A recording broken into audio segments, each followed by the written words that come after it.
Boz endormi de Victor Hugo. Boz s'était couché de fatigue accablé. Il avait tout le jour travaillé dans son air, puis avait fait son lit à sa place ordinaire. Boz dormait auprès des boisseaux pleins de blé. Ce vieillard possédait des champs de blés et d'orge. Il était, quoique riche, à la justice enclin. Il n'avait pas de fange en l'eau de son moulin. Il n'avait pas d'enfer dans le feu de sa forge.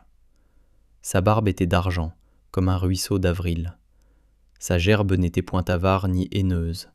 Quand il voyait passer quelque pauvre glaneuse, « Laissez tomber exprès des épis », disait-il. Cet homme marchait pur, loin des sentiers obliques, vêtu de probité candide et de lin blanc. Et toujours du côté des pauvres ruisselants, ses sacs de grains semblaient des fontaines publiques. Boz était bon maître et fidèle parent. Il était généreux, quoiqu'il fût économe. Les femmes regardaient Boz plus qu'un jeune homme, car le jeune homme est beau, mais le vieillard est grand. Le vieillard qui revient vers la source première entre aux jours éternels et sort des jours changeants. Et l'on voit de la flamme aux yeux des jeunes gens, mais dans l'œil du vieillard on voit de la lumière. Donc, Boz dans la nuit dormait parmi des siens. Près des meules qu'on eût prises pour des décombres, les moissonneurs couchés faisaient des groupes sombres. Et ceci se passait dans des temps très anciens. Les tribus d'Israël avaient pour chef un juge. La terre où l'homme errait sous la tente, inquiet, des empreintes de pieds de géants qu'il voyait, était mouillée encore et molle du déluge. Comme dormait Jacob, comme dormait Judith, Boz, les yeux fermés, gisait sous la feuillée. Or, la porte du ciel s'étant entrebâillée au-dessus de sa tête, un songe en descendit.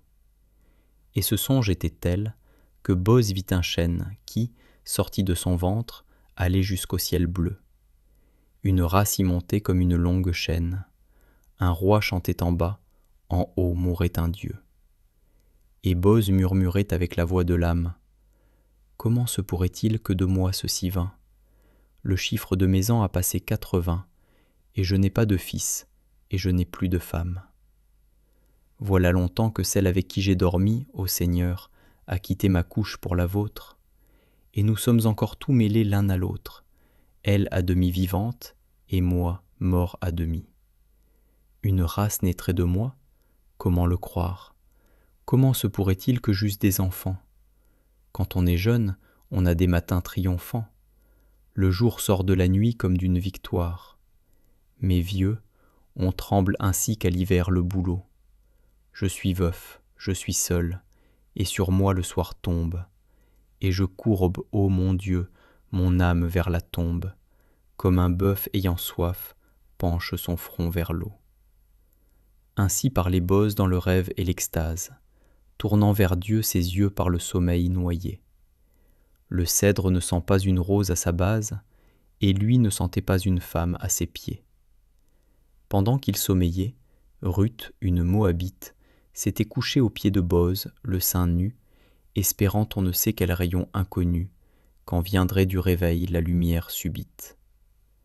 Boz ne savait point qu'une femme était là, et Ruth ne savait point ce que Dieu voulait d'elle. Un frais parfum sortait des touffes d'asphodèle. Les souffles de la nuit flottaient sur Galgala. L'ombre était nuptiale, auguste et solennelle. Les anges y volaient sans doute obscurément, car on voyait passer dans la nuit, par moments, quelque chose de bleu qui paraissait une aile. La respiration de Boz qui dormait se mêlait au bruit sourd des ruisseaux sur la mousse. On était dans le mois où la nature est douce, les collines ayant des lys sur leur sommet. Ruth songeait et Boz dormait. L'herbe était noire. Les grelots des troupeaux palpitaient vaguement. Une immense bonté tombait du firmament. C'était l'heure tranquille où les lions vont boire. Tout reposait dans Ur et dans Jérimadette. Les astres émaillaient le ciel profond et sombre. Le croissant fin et clair parmi ces fleurs de l'ombre brillait à l'Occident.